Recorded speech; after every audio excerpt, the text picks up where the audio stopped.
अस्सलामुअलैकुम वरहमतुल्लाहि वबरकातुहू। मैं हूँ आपका होस्ट जमशेद बुज़दार। आप देख रहे हैं मेरा यूट्यूब चैनल पोल्ट्री टिप्स।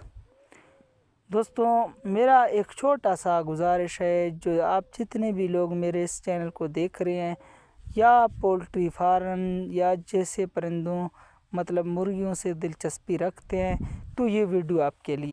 सबसे पहले मेरा एक छोटा सा गुजारिश है कि सबसे पहले मेरे इस चैनल को सब्सक्राइब करें, ताकि पोल्ट्री से जुड़े तमाम इन्फॉर्मेशन आप तक बआसानी पहुंच सके।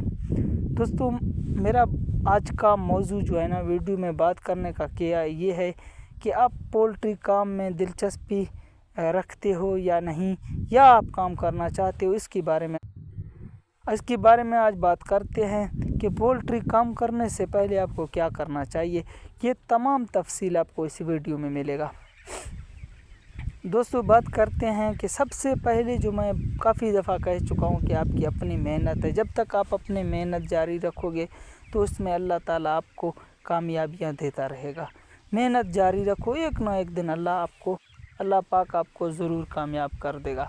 पोल्ट्री काम करने से पहले मेरा सवाल का मकसद ये है कि जब आप पोल्ट्री काम स्टार्ट करना चाहते हो, तो सबसे पहले आपको थोड़ा सा उसकी नॉलेज होनी चाहिए।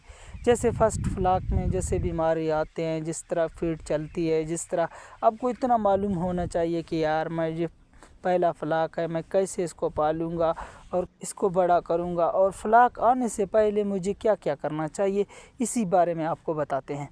सबसे पहले दोस्तों, जब नए फार्मर होते हैं, नए फार्म बनाते हैं, उनको कुछ चीज़ का कई फार्मर ऐसे तो उनको नॉलेज नहीं होता।